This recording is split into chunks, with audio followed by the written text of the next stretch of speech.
I want to get back to a Gallup poll, which we discussed yesterday, but it's profound. It shows poor leadership as the top issue in this country. Former Navy SEAL officer Jocko Willink joins me now. He's written a number of books on leadership. Jocko, good to see you again. Where is President Biden failing as a leader? I'd probably start off with just being able to communicate as a leader, being able to express your ideas and articulate them in a simple, clear, concise manner that people can actually understand is extremely important when you're in a leadership position. And I think it's pretty clear that Biden has a very difficult time with just simple communication. Did it start with Afghanistan?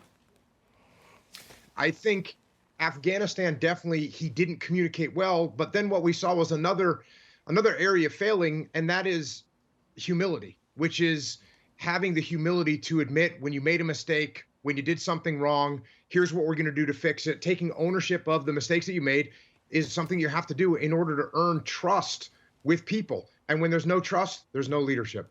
There's no the president is not humble, not at all.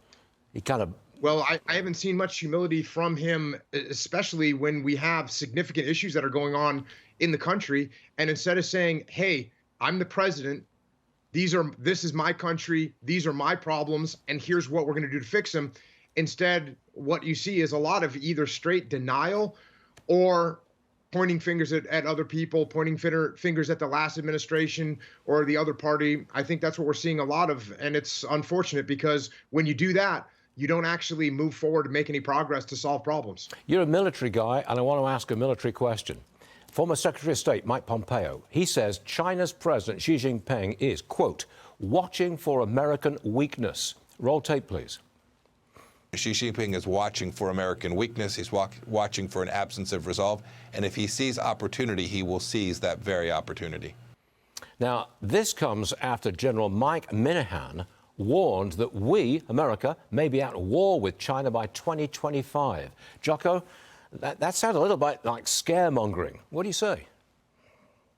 There's certainly some scaremongering there, I think, and military personnel will always sort of inflate what's happening so that they can encourage people to be more prepared, encourage a larger budget. But the threat from China is something that we're going to have to contend with. Now, I don't think they want to go to war with us. That would be a serious problem for them, and obviously a serious problem for that. I don't think that they want that, but they are certainly going to continue to pressure us, and they will be looking for weaknesses.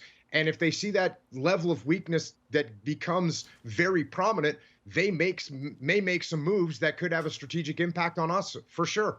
Do you think that America's military at this stage is able to fight the war and help fight the war in Ukraine and help Taiwan defend itself against China? Are we stretched too thin?